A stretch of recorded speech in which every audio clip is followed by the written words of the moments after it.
Então, boa tarde, irmãos, boa tarde, pessoal que está online. Deixe seu comentário, sua curtida, se inscreva e o elogio para o professor. Vamos lá então, Deontologia, vamos para mais uma aula e hoje nós vamos analisar a onisciência, onipresença e onipotência. Pode passar, Zé. Alguém consegue ler para mim? Deus onipotente. Alguém não sabe o que significa a palavra onipotente? Sabe o que quer dizer, Lucas? O que quer dizer? Pode dizer tudo. Exatamente, perfeito. Então, alguém consegue ler para mim?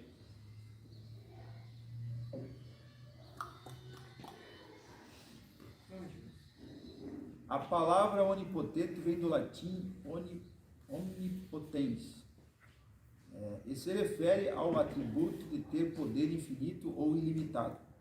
Com relação a Deus, a palavra significa que ele pode fazer tudo o que determinou a fazer. Nenhuma força ou pessoa pode impedi-lo ou obrigá-lo a fazer ao contrário. Dizer que Deus pode fazer todas as coisas significa que ele pode contradizer a si mesmo. Que ele não pode contradizer a si mesmo. Ele não pode ser cruel ou egoísta. Ele não pode mentir. Ele não pode quebrar uma promessa. Ele não pode fazer o absurdo. Fazer um quadrado circular, triângulos com 4 cantos ou uma pedra tão pesada que ele não possa levantar. Para o cristão, a onipotência de Deus infunde confiança absoluta. Deus é poderoso para fazer tudo o que prometeu. Para o incrédulo, a onipotência de Deus infunde terror, porque nenhum homem pode resistir à sua vontade ou escapar dos seus julgamentos. Perfeito, então. A onipotência, ele é omnispotens, que é todo poderoso. Então ele vai trazer essa referência, que Deus tem todo o poder. Só que é bem interessante fazer uma análise desse todo o poder de Deus, você levar em consideração que não é porque ele pode tudo que ele fará tudo. Porque há coisas que não farão porque vão contra seus próprios atributos, que vão contra o seu próprio ser. Entende? Que é como se fossem as leis universais, as leis, por exemplo, a sua santidade. Deus não pode pecar, porque ele é santo. Daí ele traz um exemplo aqui, por exemplo, Deus poderia criar uma pedra tão pesada que nem ele mesmo pudesse carregar? Pergunta escrita aí. O que vocês acham? É um paradoxo. É um paradoxo. Eu acredito que não, porque a palavra do Senhor diz que o jugo do Senhor é leve. Ele não ia criar. Então ele não pode tudo. Então ele pode criar pedra maior? Que não, ele não pudesse carregar. Mas se ele pode tudo. Sim, ele pode criar pedra, mas É, esse é o questionamento, bem nesse sentido. ele vai carregar. Ele vai ter poder para carregar. E se ele deu esse poder para nós, quer dizer que nós também vamos carregar. Agora você nunca vai dar uma coisa que não carregar. Faz mais pesado não carregar. Ele também sempre é assim, né? Ele faz o que ele alcança, fazer que ele sabe que até ali ele tem poder. Sim. Então, essa é uma questão bem complexa, né? Mas se a gente fosse tentar responder ela por dentro da teologia, seria no sentido do que ele não precisaria fazer. Ou que ele não quer. Entendeu? É isso que se referenciaria. Porque a verdade é que quando você pega a infinitude de Deus, ele não poderia criar uma pedra que ele não pudesse carregar, porque ele sempre seria mais forte que tudo. Então ele poderia novamente ser mais forte. É um tópico de crescimento. Eu não quero fazer. Então, é mais ou menos nesse sentido. Que ele não necessitaria fazer. Pode passar? Vamos lá. Então, nas escrituras, lembrando que a gente falou muito sobre isso, os nomes eles referem a alguma coisa e algum significado de personalidade, de características ou de atributos. Então, passe ali. Aqui vai ter alguns nomes, tá? Já tem eles escritos, se puder aproveitar para copiar. Vamos pegar os versículos para a gente analisar. Gênesis capítulo 17, versículo 1. Alguém consegue achar? Quem está com a Bíblia aí? Eu vou passando, tá? Eu já achei. Já achou? Então leia. Adilson, leia para nós então Salmos 24:8. Dionísio, Salmos 31:2. Vocês estão escrevendo? Então Lucas. Outro Lucas. Salmos 61:3. Lá atrás, quem tem Bíblia? Tem Bíblia ali. Então, Isaías 9, 6, 10 e 21. E Edu, tem Bíblia? Carlos, tem Bíblia? Poderoso é Lucas 1:49. Pode começar, Chase. Sendo, pois, Abraão da idade de 99 anos, apareceu o Senhor a Abraão e disse: Eu sou o Deus Todo-Poderoso. Então essa é a primeira referência do nome Todo-Poderoso, né? Que então vai ser referenciando a Deus, o nome que ele se chama é o Deus Todo-Poderoso. A mesma referência vai se repetir em Apocalipse, só que não vamos ler para não ficar muito repetitivo. Salmos 24, 8.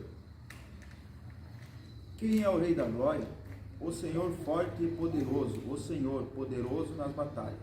Perfeito. Então aqui se refere duas vezes, repete duas vezes poderoso, e o ponto é, o Senhor é forte e poderoso. Então mais uma nomenclatura que se refere a Deus. Então a resposta de Jeremias seria poderoso. O verdinho é a resposta. Pode anotar aí.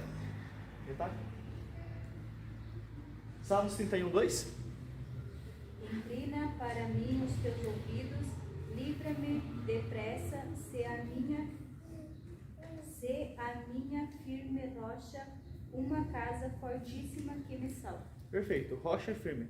Lembrando, a gente estudou já que a referência de rocha no Antigo Testamento é de imutabilidade e força, né? Dureza. Então, o Senhor é uma rocha firme. Salmo 61, 3.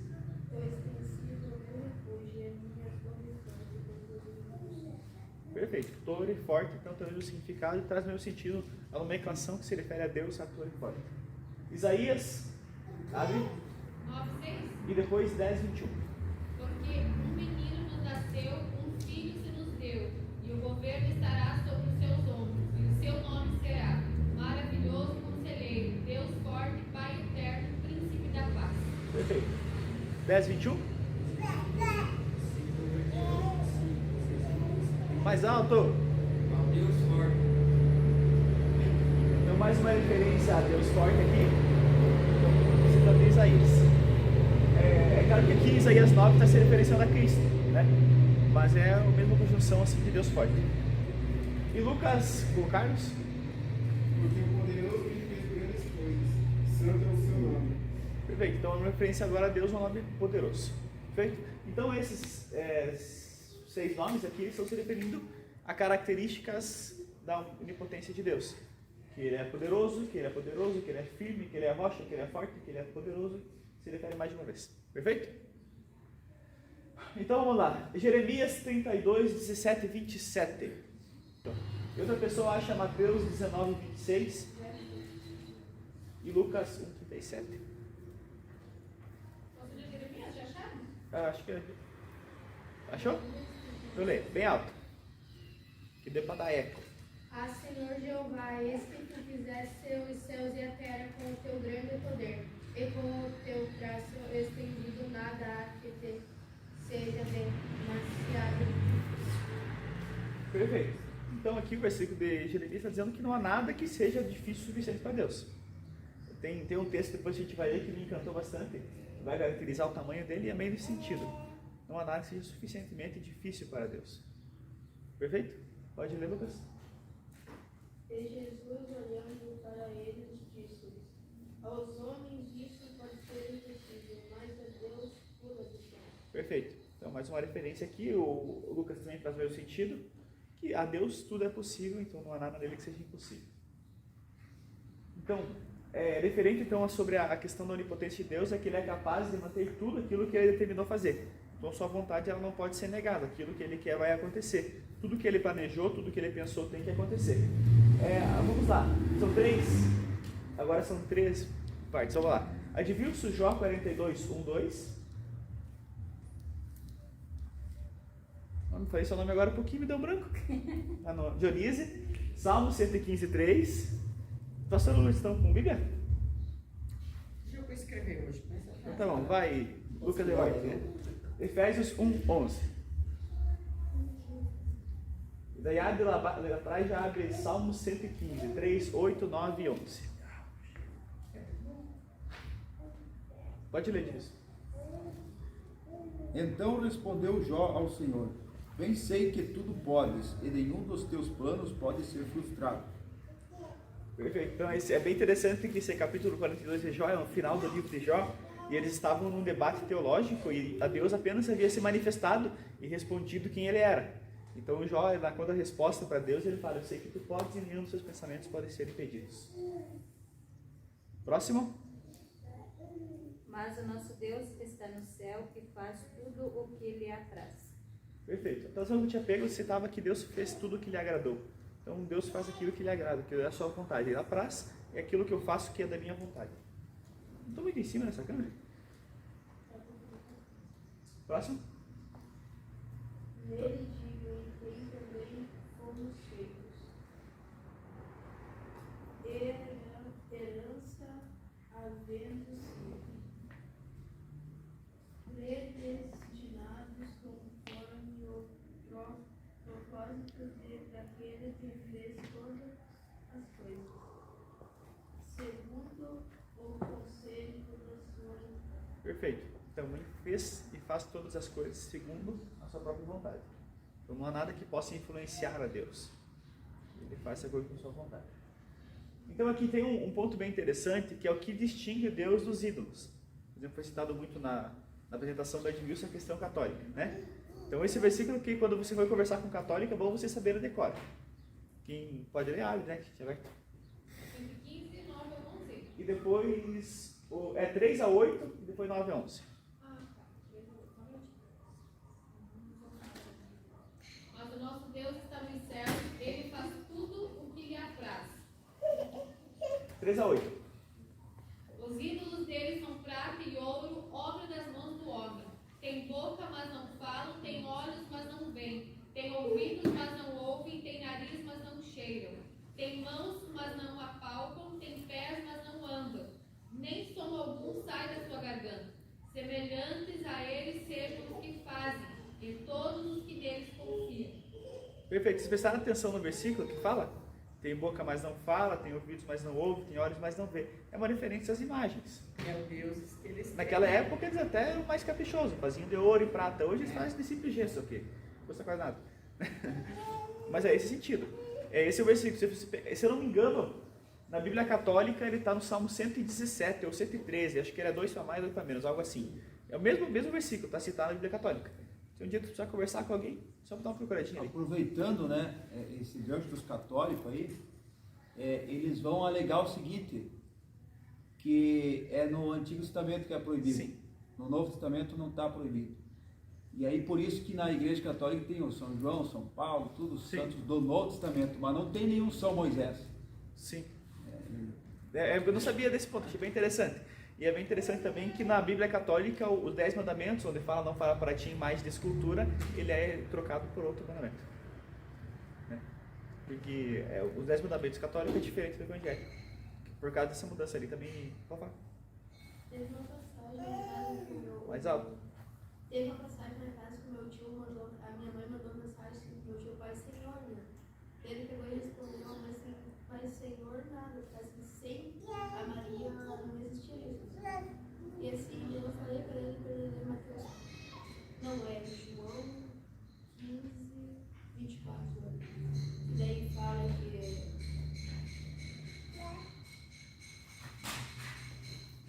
Pode abrir então, já que você trouxe o assunto.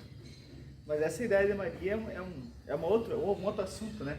Nós estamos referenciando ao uso de ídolos. Porque na verdade o problema não é nem tanto está mais no ídolo, ele está mais no que o ídolo ele é. É como se ele fosse um conciliador entre Deus e homem. E não há conciliador entre Deus e homem a não ser Jesus. O único que pode fazer essa ponte entre nós e Deus é Jesus.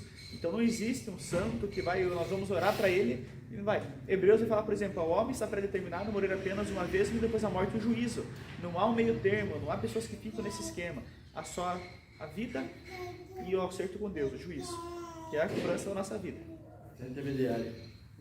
Que diz que Jesus é o caminho, a verdade e a vida. Ninguém tem a paz com ele.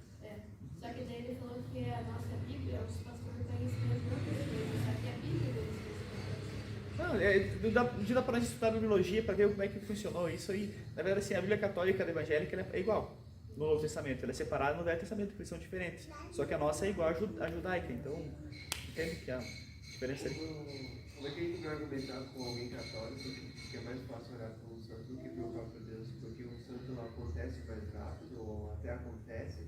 Não acontece? Não? Não. Não, Me diga onde é que você viu falar de milagre na igreja católica? De cura, de coisa, de paralítico andar, de cego ver, essas coisas. Nunca se ouviu falar disso antes. Se ouviu só falar na igreja. não, como é que isso acontece? Deus fica fora. Não, aí a gente vai e volta lá para as aulas da matéria passada que a gente falava sobre a fé. Não tem nada a ver. É uma questão, às vezes, que pela fé realmente pode acontecer, mas não há salvação. Não há salvação porque a pessoa criou um santo. Não é que nem lembra do filme da Alta Compadecida, que ele fazia o fervo lá e enganava até o diabo no final? Não é assim que funciona. É interessante que há muita ideia de pegar Deus como se fosse humano, né? E eu vou poder argumentar, é que nem aquela frase, o dia que eu morrer eu quero eu quero falar umas verdades para Deus. O dia que você morrer você não vai ter nem chance. Você imagina um julgamento onde todo mundo vai passar, todas as pessoas que viveram em todos os séculos, todo mundo chegando, todo branco, ser julgado, e lá você não vai ter como argumentar, vai ser mostrado dia por dia de cada coisa que você fez, cada pensamento, cada coisa. Então você não vai chegar, imagina assim, as ideias que as pessoas têm sobre Deus é bem interessante, porque elas têm Deus como se Deus fosse um coitado, alguém que precisa de nós, ou alguém que é um político que eu posso cobrar. Não, quando você chegar na frente do Todo-Poderoso, todo joelho se dobrará, no céu, na terra e debaixo da terra. É o que a Bíblia fala. Por que Deus não desce no mundo hoje? Porque se Deus descesse no planeta hoje, todo mundo pararia, os animais se prostrariam, tudo se prostraria para Ele, porque tudo que foi criado vai adorar Ele. Então tudo que foi feito é para Ele. Então não existe essa ideia que eu vou poder chegar perante Deus e falar alguma coisa. Deus ele é muito maior que isso. Pode falar. Quanto a essa questão do catolicismo, né? Quando eu estava sendo evangelizada, até a minha sogra perguntou para o pastor, né, o porquê que então acontecia os pedidos, no caso, feitos para um santo, né? Por que muitas pessoas eram curadas através dos pedidos e tal. Aí ele explicou da seguinte forma, ele falou, olha, irmã Terezinha, a senhora está vendo o que está à sua frente, a imagem que está à sua frente, mas a senhora não está vendo o que está por trás da imagem. Pois. E o que está por trás da imagem também escuta. A imagem não escuta, porque ela é de gesso, mas o que está por trás dela escuta. Isso é um ponto bem interessante que vai ser esse ecumenismo de religiões afros, né? Que, por exemplo, assim, tem uma música, o pastor Nelson não canta ela, então não tem problema. Ele cantava uma vez que a música era bem antigona, né? Ele contava na música que um dia ele foi na macumba procurar uma resposta, chegou lá, a santinha que ele carregava estava na macumba também. Sim. Né? Então traz essa referência. Daí é uma questão bem complicada, demônio, o que é? Não, é bem complicado. Pode falar, Lucas. Eu escutei uma explicação assim, que daí tipo, fica um montão de tempo sem chover. E as pessoas vão orar pra santinha. Só que Deus vai chover e eles pensam que vão agradecer a santinha. Mas porque se foi ela que fez. Isso é só uma coincidência, né? Sim. Pois é, mas a Bíblia fala que o santo não faz nada. É só uma estátua ali que não fala, que não ouve, que não vê, que não faz nada. Continua ali, só para nós concluir. 9:11. Confia ao Senhor, ó Israel, no Senhor, Ele é seu auxílio e seu escudo. Casa de Arão, confia no Senhor, Ele é seu auxílio e seu escudo. Vós que temeis ao Senhor, confia no Senhor, Ele é seu auxílio e seu escudo. Perfeito, então aqui ó, vocês estão vendo que é a consequência a consequência do texto. Então ele falando sobre os ídolos, ele fala no final, ó, vocês devem confiar em Deus, Ele é o auxílio e escudo. É interessante que vai repetir 3 vezes auxílio e escudo, né? Escudo defesa, né? E auxílio e ajuda. Então, essa é uma referência de como nós vamos portar. Ter essa confiança de que só Deus é o nosso auxílio, só Deus é o nosso escudo. E não há mais ninguém nem nada. É o que a Bíblia fala. Mesmo que às vezes, isso é muito importante até, um parênteses para fazer no meio da aula, a nossa experiência pessoal, ela não pode sobrepor a Bíblia. Então não importa porque eu vivenciei uma coisa ali e eu achar que aquilo é espiritual, que aquilo realmente seja. Então assim, nós temos que ter muito cuidado porque a nossa emoção, a nossa mente, ela faz acreditar em coisas que não tem nada a ver. Nunca aconteceu com vocês de estar dormindo assim e ter alguma roupa enlutoada na cama, em algum canto, uma cadeira, e aí você parecia ser uma pessoa, parecia alguma coisa, e é só uma roupa, uma toalha, qualquer coisa? Então, ilusão de ótica. Continuamos? Então, essa onipotência ela vai ter grandes implicações na vida do cristão. E o que ela vai significar, então, para aqueles que nele crêem? Vamos lá. Vamos de volta, agora vamos partindo. Adilson, Josué 23:14. Geonise, Salmo 121, 4 e 5. Chaíse, Romanos 8:31. Eduardo, Filipenses 1:6. Adriana, 2 Coríntios 3, 4 e 5. E Carlos, Filipenses capítulo 4, versículo 13. Quem achou diz amém? Amém. Então pode ler. Eis que já hoje sigo pelo caminho de todos os da terra, e vós bem sabeis que todo o vosso coração e de toda a vossa alma, que nem uma só promessa caiu de todas as boas palavras que falou de vós o Senhor, vosso Deus. Todas vos sobrevieram, nenhuma delas falhou. Perfeito. Então a palavra de Deus, ela não falha. É isso que está referenciando. Todas as palavras deles se cumpriram ou vão se cumprir. E aí no versículo todas elas se cumpriram. Perfeito? Salmos?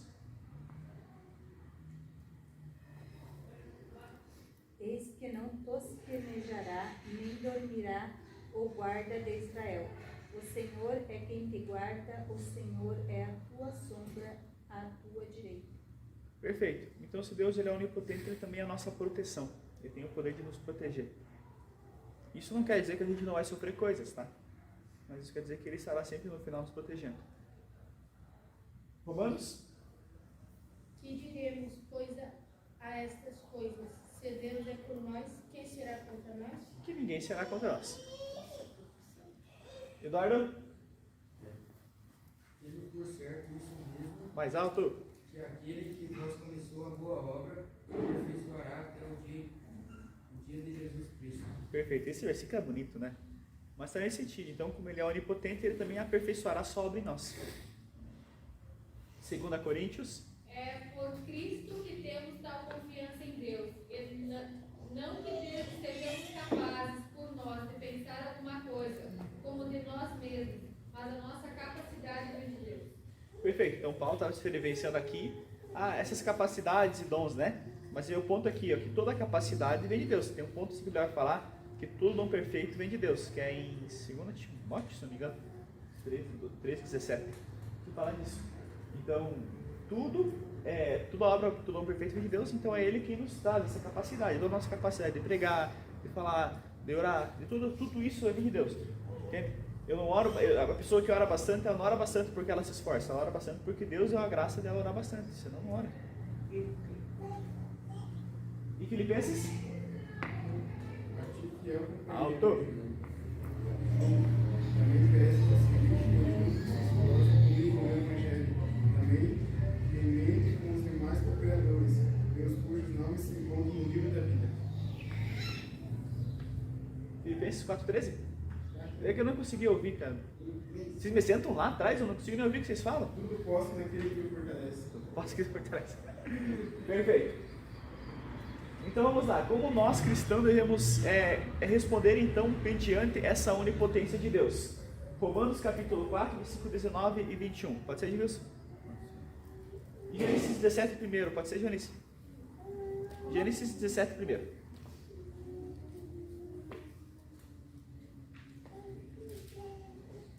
Então o primeiro ponto vai ser a fé.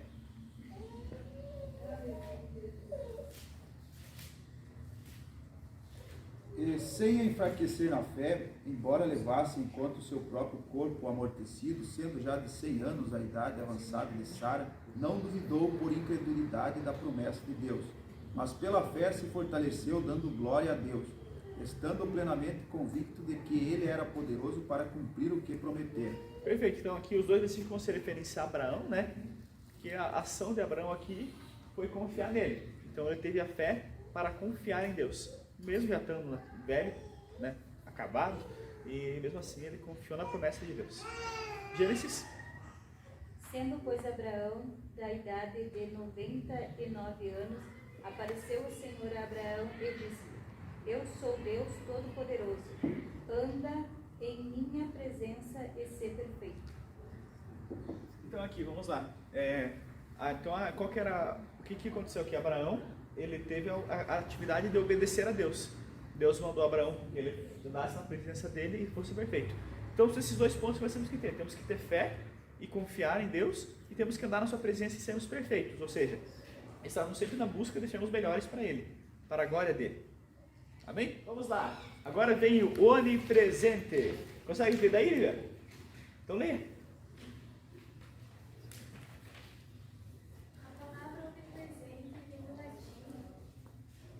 Omnipraenses.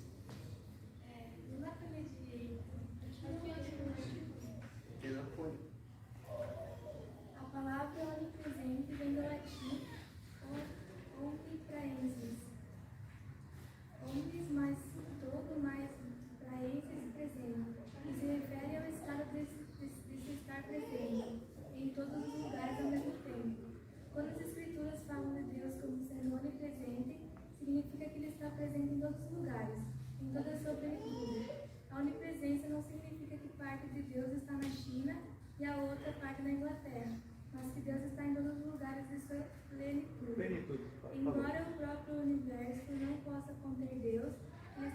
habita em cada lugar em toda a sua plenitude. Para o cristão, a onipresença de Deus infunde grande confiança e conforto. Cada crente, do maior ao menor, beneficia-se da onipresença de Deus. Para o incrédulo, a onipresença de Deus infunde terror, porque não há possibilidade de esconder-se ou escapar da sua presença. Perfeito. Então a palavra onipresença que está em todo lugar. Isso é É onipresença ou onipresença. Como se fosse água. Então é bem interessante, nós temos um cuidado aqui, que, por exemplo, assim, não é como a religião hindu que vai caracterizar que Deus é todas as coisas. Os hindus acreditam que tudo é Deus. Então uma ave é Deus, uma árvore é Deus, uma cachoeira é Deus. Não, Deus ele está em todo lugar, mas ele não é todas as coisas.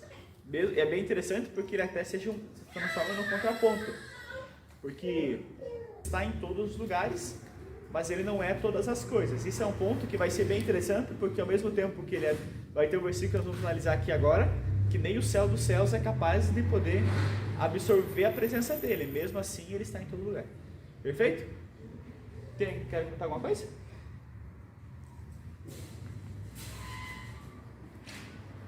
Vamos lá. Agora em Reis, 1 Reis 8, no versículo 27, alguém já consegue achar? Então pode deixar, 1 Reis 8, 27. Ele tem uma declaração bem interessante sobre a presença, sobre a onipresença de Deus. 8, versículo 17.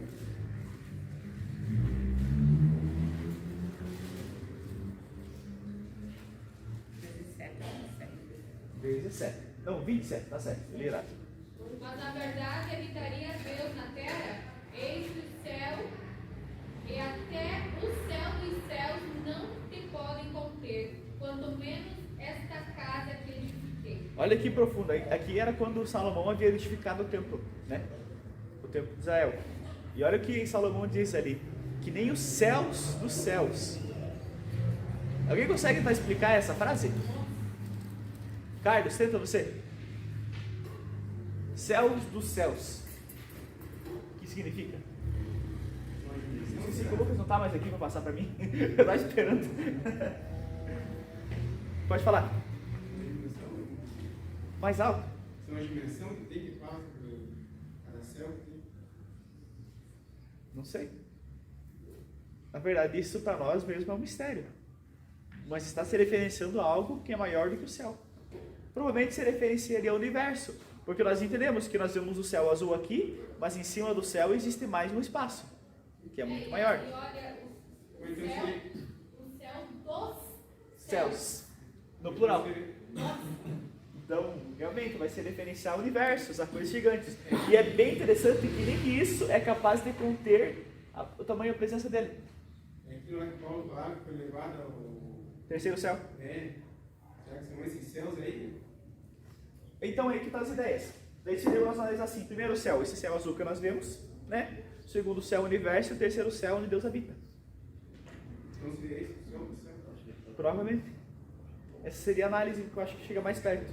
Mas daí, tipo, analisando a questão da presença de Deus, então ele estaria presente também no coração daqueles que não creem? Tu diz assim, presente no coração no sentido mental, ou no sentido espiritual, ou no sentido corporal? Espiritual. Aí que vem um ponto que eu acho, minha opinião, tá? A Bíblia fala uma coisa muito profunda. Primeiro, lembra quando nós estudamos a primeira aula de pneumatologia, que a palavra espírito vem de ruach, e ruach é sopro, mesmo sopro de Gênesis 1:26, soprou. Eu acredito que esse sopro se referenciaria a uma parte de Deus. Por isso que a Bíblia fala que o espírito retorna a Deus e a alma é julgada. E não é o espírito que é julgado, quem é julgado é a alma. O corpo morre, se deteriora, o espírito retorna a Deus e a alma é julgada. Então, na questão espiritual, eu acredito que sim, porque são partes de Deus. Só que são partes que retornarão a Deus. O que será julgado em nós é a nossa alma. E é bem interessante que eu estava comentando, eu fiz uma coisa essa semana para mim poder facilitar a minha vida, eu transformei livros em áudio. Então, enquanto eu vou para a faculdade e volto, eu gasto mais ou menos 1 hora e voltar. Em vez de eu ficar ouvindo outra coisa, eu boto e vou ouvindo o livro. Eu vou lendo e volto lendo. Eu estava vendo um livro de psicologia que ele falava sobre o pragmatismo que se mudou, que antes havia uma separação entre corpo e mente. E na verdade elas não são separadas. Nunca aconteceu com vocês, por exemplo, assim, de vocês não quererem ir em algum lugar e você ficar com dor de barriga? Acontece muito isso, porque a mente ela vai poder dizer assim, a tua mente ela vai patologizar uma doença que você não tem. Então quando você não quer uma coisa, você fica doente. Então a nossa mente e corpo elas andam em comparação. Só que se você pega isso na Bíblia, se você pegar no hebraico, você pegar a palavra carne no hebraico e você traduzir ela, a palavra carne ela significa corpo e alma. Então não há separação entre corpo e alma na Bíblia. Elas andam em conjunto, são carne. Entende? São duas partes da mesma coisa. Então eu acredito que sim, Deus pode habitar no espírito, mas na alma, no coração, no corpo não. Porque é bastante polêmica essa questão, né? Eu acho.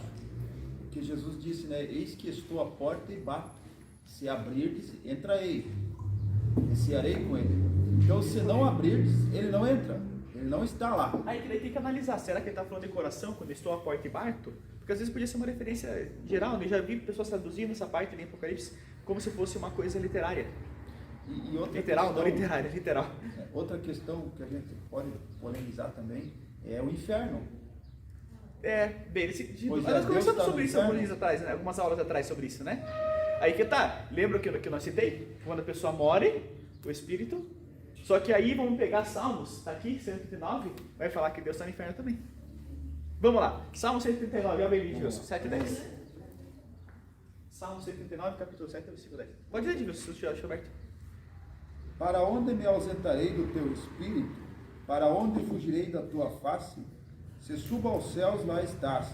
Se faço a minha cama no mais profundo abismo, lá estás também. Se tomo as asas da alvorada e me detenho nos confins dos mares, ainda lá me haverá de guiar a tua mão e a tua destra me susterá. Alguém tem uma outra tradução? Tem uma ali diferente? Do 7 ao 11? Eu preciso mais do 7.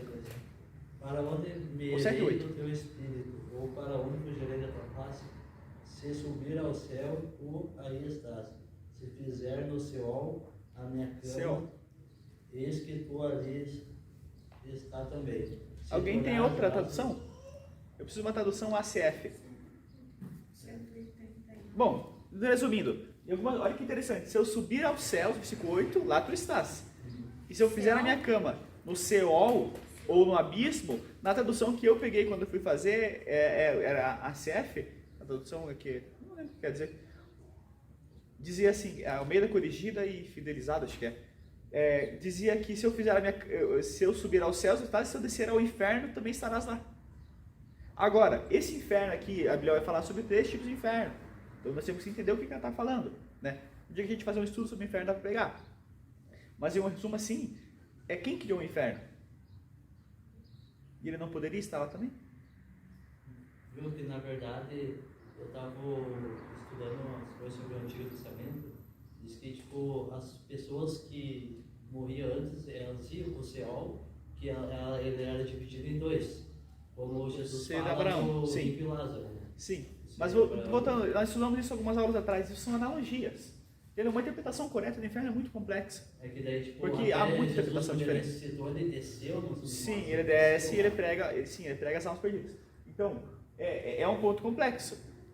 Eu, sinceramente, quando eu vou pegar esses pontos da onipresença e potência de Deus, eu acredito que ele poderia estar em qualquer lugar. Mas ele criou o céu. Mas ele criou o inferno.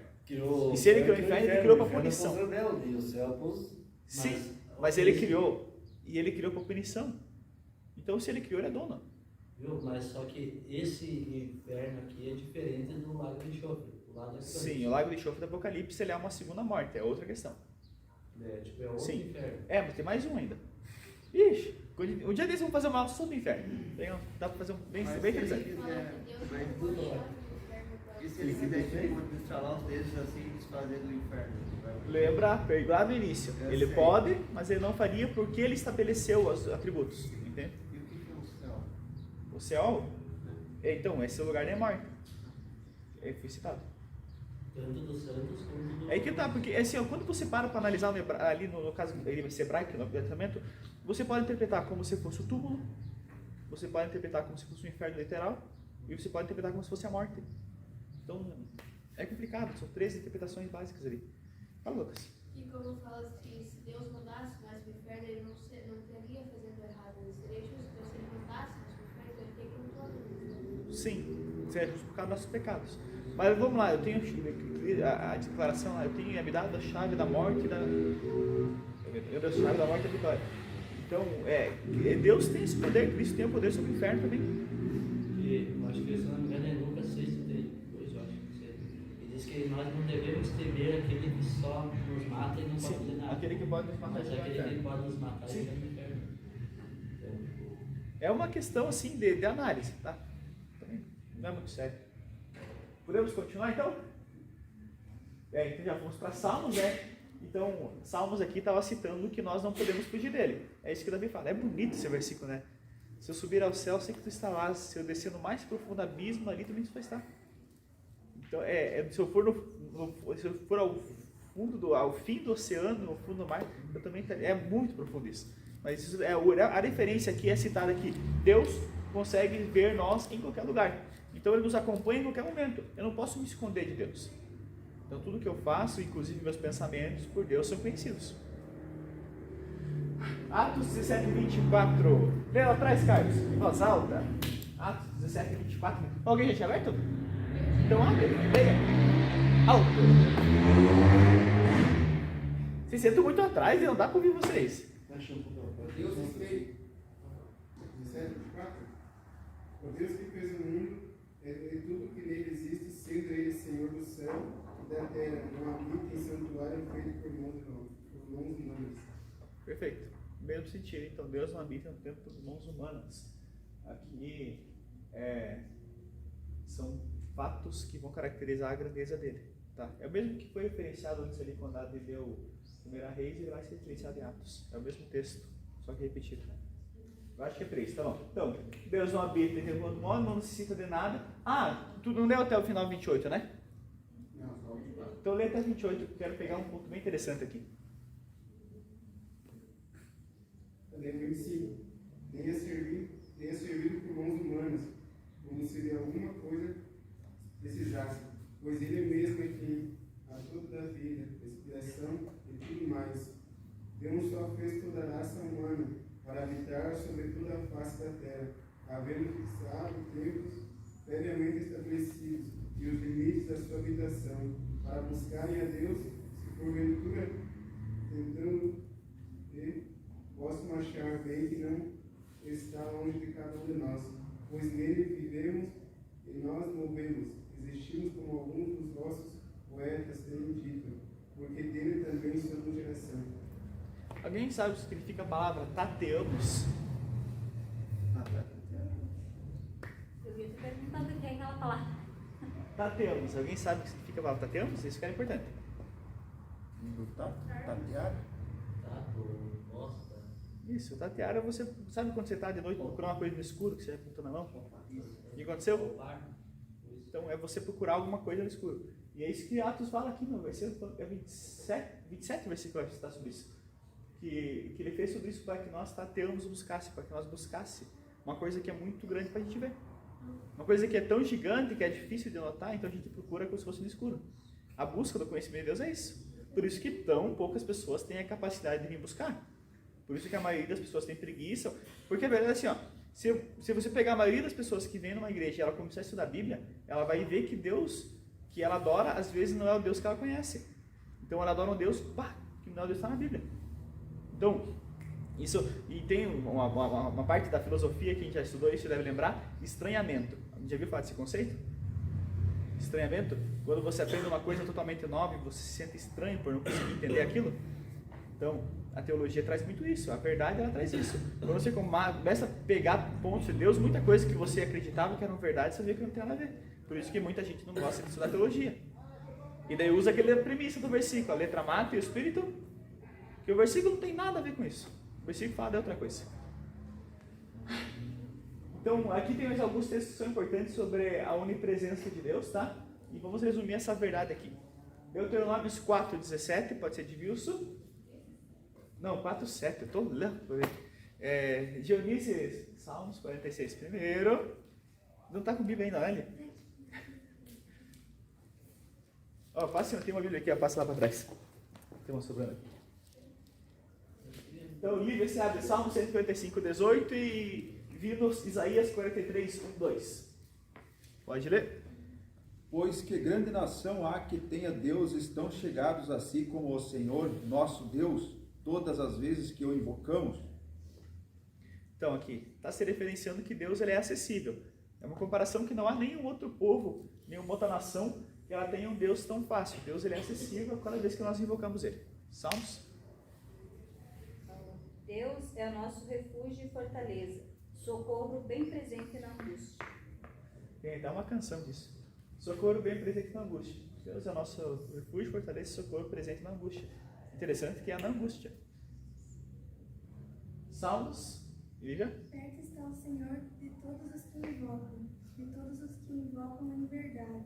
Isso que é o profundo. Olha, qual é o ponto? Os que invocam de verdade. Em verdade. Aquele que invoca realmente. Não é só porque eu faço uma oração, porque eu repito frases que eu esteja invocando a Deus. Se meu espírito não estiver em verdade invocando a Deus, eu não é invocado. Mas ele está perto dos que invocam de verdade. Viram?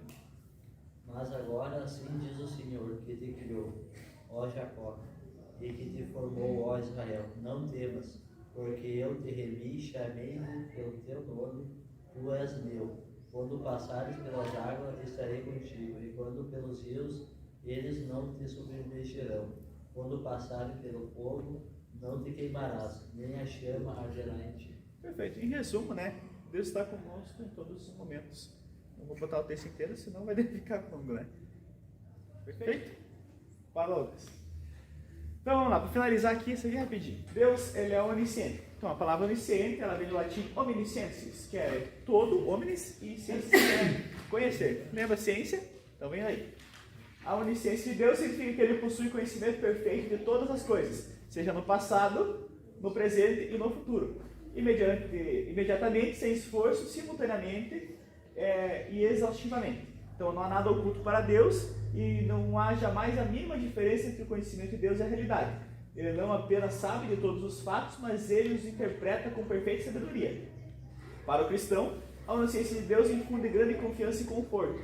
Deus conhece as nossas necessidades, ele entende as nossas tribulações e nos deu a sua infalível palavra para nos guiar por toda a nossa vida. Para o incrédulo, a onisciência de Deus infunde terror, porque Deus julgará cada homem segundo o seu perfeito conhecimento acerca de todos os fatos. Nenhum pecado será escondido ou esquecido. Cada criatura, cada obra, cada pensamento estará diante dele como um livro aberto. Isso eu acho que é uma das coisas que mais pesam realmente quando a gente para analisar o julgar de Deus, é porque ele sabe de tudo. Vamos lá, agora então 1 Samuel pode ser dividido, capítulo 2, versículo 3. E vamos lá atrás, Carlos, Daniel, capítulo 2, versículo 20 e 22. Então, voltando à mesma ideia do significado dos nomes, né? Vamos ver o que fala em 1 Samuel sobre a onisciência, lo saber. Não multipliqueis palavras de orgulho, nem saiam coisas arrogantes da vossa boca, porque o Senhor é o Deus da sabedoria e pesa todos os feitos na balança. Perfeito. Aqui, na tradução foi Deus sabedoria. Na tradução que eu usei era o Deus do conhecimento. Então, vocês têm o mesmo significado. Então, Deus pesa as nossas obras e Ele é o Deus do conhecimento. Então, o nome que é referenciado a Deus aqui é o Deus do conhecimento. Viu só? Deus também gosta de conhecimento. Tem que estudar. Próximo, Carlos, vem para nós. Disse Daniel, seja bendito o nome de Deus, de eternidade a eternidade, porque dele é a sabedoria e o Tem mais poder. um? É ele que manda o tempo e as estações, remove reis e estabelece leis, e dá sabedoria aos sábios e entendimento aos inteligentes. Ele revela o profundo e o escondido, conhece o que está em trevas e o que mora na luz. Perfeito. Então agora mais um que se refere então ao conhecimento de Deus, vai falar que Ele é Deus de eternidade em eternidade. Lembra que nós analisamos isso um tempo atrás, sobre a questão do tempo, né? E é Ele quem muda os tempos, e é Ele quem revela o profundo e o escondido. Revela, mostra, traz à tona o profundo e o escondido. Então, muitas palavras elas são usadas aqui para descrever a onisciência de Deus. Pode passar ali, porque ele vai estar com isso. Então, isso que como nós vamos entender a partir dos versículos aqui. Vamos resumir para ganhar tempo, tá? Então, Jó 37,16, ele vai dizer que o conhecimento de Deus é perfeito. Então, aquilo que o conhecimento dele é completo e não falta nada. Se é perfeito, ele é completo. Então, o conhecimento de Deus, ou melhor, Deus tem todo o conhecimento. Salmo 147, 4 e 5 fala que o entendimento de Deus é infinito. Então, agora vai se referenciar que tudo que ele tem de conhecimento não pode ser contado. É infinito, sem fim. E é inescrutável, eu trouxe um tempo para essa tradução das palavras, aquilo que não pode ser investigado. Então, o conhecimento e o entendimento de Deus é algo que está além daquilo que nós podemos compreender, investigar ou entender. Nossa investigação, Isaías 40, 28. Vamos lá. Isaías 44, 6 e 8. Adri. Isaías 44, versículos 6 e 8. E Lucas. Isaías 46, 9 e 10. 46, 9 e 10. Quem falou? Inescrutável, que não pode ser investigado. Inescrutável. Assim diz o Senhor, rei de Israel, seu Redentor, o Senhor dos exércitos: eu sou o primeiro e eu sou o último, e fora de mim não há Deus. Quem há como eu, que o proclame e o exponha perante mim? Quem tem anunciado desde os tempos antigos as coisas vindouras? Que nos anuncie as que ainda hão de vir. Não vos assombreis nem temeis, porventura não vou-lo declarei há muito tempo, e não vou-lo anunciei? Vós sois as minhas testemunhas. Acaso não há outro Deus além de mim? Não há rocha, não conheço nenhuma. Perfeito. Lucas? Lembrai-vos das coisas passadas, desde a antiguidade, que eu sou Deus e não há outro Deus. Não há outro semelhante a mim. Perfeito. Então, os dois são complementos um do outro, e eu vou silenciar que não há outro Deus. E é bem interessante que anuncia as coisas vindouras e anuncia o fim desde o princípio. Então, isso é uma referência ao conhecimento de Deus através dos tempos. Ele sabe das coisas muito antes de acontecer. É um dos pontos da licença. Não, tudo bem. Aqui já se complementa. Os dois versículos são muito parecidos, era só para poder citar dois. Tá? Então, isso é um ponto bem interessante. Antes de você fazer qualquer coisa, ele sabe. A Davi fala, por exemplo, que antes de a palavra estar na minha boca, ele já sabia. Perfeito? Te assusta isso, Lívia? Saber que tudo que você planeja fazer, ele já sabe? Eu me assusto. Pode falar, Eduardo. Anuncia as coisas vindouras. Vindouras. Já tem uma passagem na igreja que fala que Deus fala que é para pintar as portas, em redor das portas, porque representa o sangue do meu filho que morrerá no futuro. Ele não fala bem essa palavra, mas é mais ou menos sentido. É uma informação. Pronto? É a última? Tem mais? Tem mais uma, né? 2, 3. Então vamos lá, Salmo 139. Me empolguei, acho. Então, próxima, pra frente. Não tem resposta aquela? Vai, passa. Essa aí tem 139. Tô ligada. Viu? Vamos lá, então Salmo 139, 1, 4. Lívia. Chaíse, abre para nós daí o 1 Reis 8:39.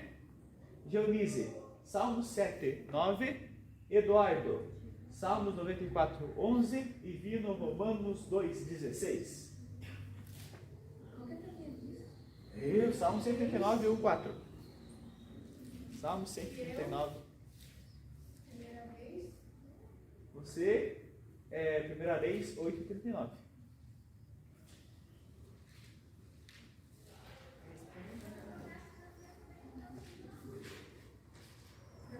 Pode ler.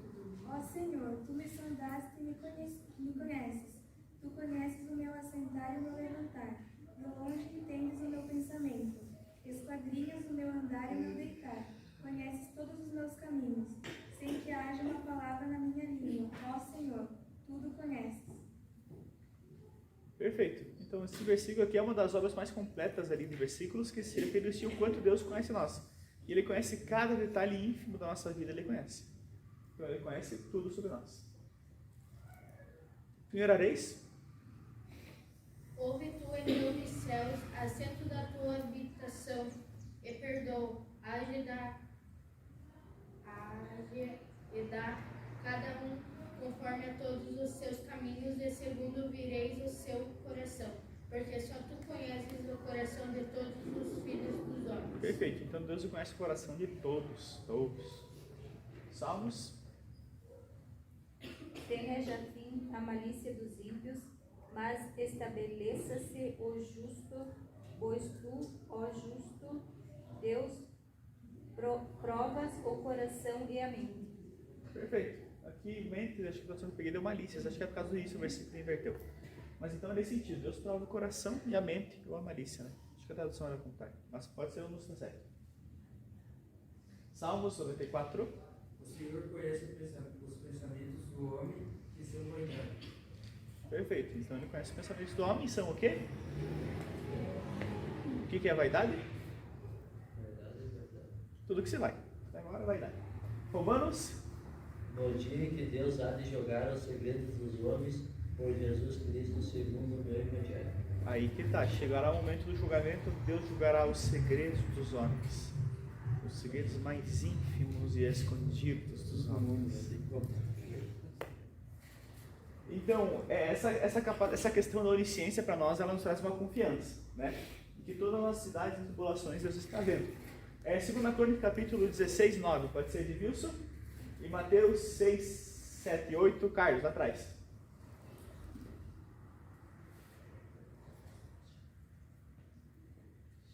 Porque, quanto ao Senhor, seus olhos passam por toda a terra, para mostrar-se forte para com aqueles cujo coração é totalmente dele.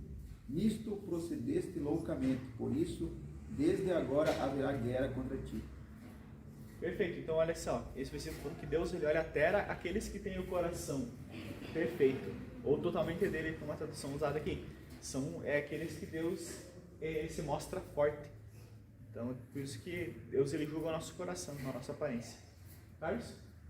Eu não usei vãs superstições como os gentios, porque presumem que conhecendo muito falar serão ouvidos. Não vos assemelheis, pois, a eles, porque Deus, o vosso Pai, sabe o que teis necessidade, antes que lhe peçam. Perfeito. Então, as características do sermão na montanha, né? Fala sobre nós, que não é necessário, que Deus ele sabe tudo que nós fizemos antes pedimos. A gente já conversou sobre isso, né? Então nós não precisamos ficar usando de repetições, como orezas, por exemplo. Não é uma reza que convence Deus, ele conhece todas as nossas palavras antes de nós falarmos. Então, por isso nós temos que ter confiança nele e não andarmos ansiosos. Perfeito? Tem coisas que podem acontecer antes da gente pedir. Pode. Vamos lá? Janice, Jó 34, 21 a 23. Vino, Salmos 33, 13 a 15. Tá lendo aí, Lucas? Tá comigo? Acho que tá uma só. Provérbios 5, 21.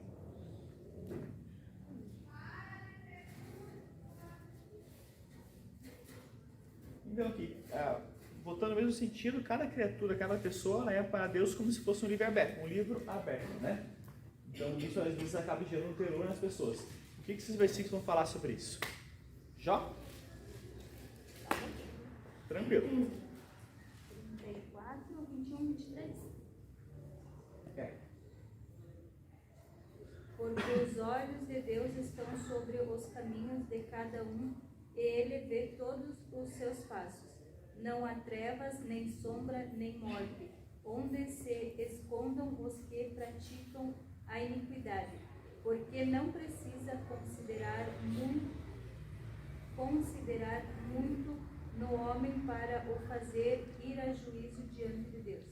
Perfeito. Então Deus vê todos os nossos passos e toda a nossa iniquidade, que é o pecado, né? Tudo isso é visto por Deus. Salmos. O Senhor olha desde o céu e está vendo a todos os filhos dos homens. Na sua morada contempla todos os moradores da terra. Ele que forma o coração de todos eles e contempla toda a sua alma. Perfeito. Então, que Deus contempla todos os filhos dos homens e só. Provérbios. Porque os caminhos do homem estão coerentes. Os olhos do Senhor, ele atenta todas as suas favores. Perfeito. Então, todos os caminhos, tudo que o homem faz, onde é que ele vai, tudo está diferenciado e visto por Deus. Vou fazer em Tranquilo? casa. Acho que dá para encerrar a aula aqui do vídeo. Ah, Fica já. bom, vai. Então, agradeço aí para quem assistiu até o final.